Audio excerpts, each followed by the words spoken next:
পানি খাচ্ছে না। দেন সবাইকে অবাক করে দিয়ে, মানে আমাকে অবাক করে দিয়ে, এটা 10ম দিনে মারা গেল। একদম শক্ত হয়েছিল। এটা র্যাবিসের কারণে হয়েছে কিনা সেটা আমি নিশ্চিত না, বাট আমি তো রিস্ক নিতে পারি না, আমি দ্রুত পিইপি নিয়ে নিয়েছি। তো এটার মৃত্যুকালীন কোনো ছবি বা ভিডিও আমি নেইনি, কারণ ইউটিউব সেন্সিটিভ কন্টেন্ট হিসেবে এটা আমার এই ভিডিওটার জন্য আমার চ্যানেলে স্ট্রাইক আসতে পারে। তো এই হচ্ছে ব্যাপার, আমি পিইপি দ্রুত নিয়ে নিয়েছিলাম।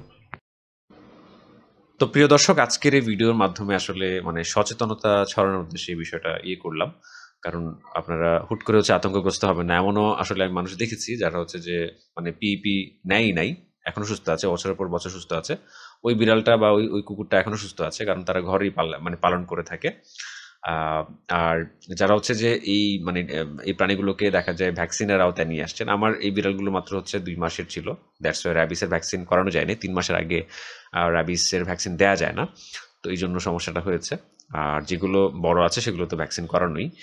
তো এই ভ্যাকসিন করানো আছে, দেন আপনাকে কামড়াচড় দিচ্ছে, আপনি তারপরেও দেখা যায় ভ্যাকসিন নিচ্ছেন। তো সেটা কিন্তু মানে আপনার জন্য হার্মফুল হতে পারে। নেক্সট এটার রেসিস্ট্যান্স তৈরি করতে পারে, বা পরবর্তীতে ভ্যাকসিন আপনার শরীরে নাও কাজ করতে পারে। তবে অবশ্যই আপনার চিকিৎসকের পরামর্শ নিয়ে দেন আপনি বাকি পদক্ষেপটা নেবেন, সেটাই আশা। আর মানে কামড় দিলে আতঙ্কগ্রস্ত হওয়া যাবে না। যদি ভ্যাকসিন দেওয়া থাকে তাহলে তো একদমই না। আর রেফারেন্সগুলো আমি দেখানোর চেষ্টা করেছি ভিডিওতে।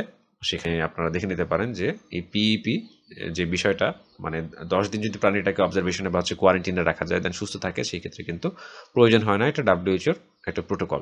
ঠিক আছে? তো ঠিক আছে, সকলে ভালো থাকবেন। র্যাবিস সংক্রান্ত সচেতনতা মানে ছড়িয়ে দিন, আরও জানুন। আমার চ্যানেলও সাবস্ক্রাইব করে আমার পাশে থাকুন। ধন্যবাদ।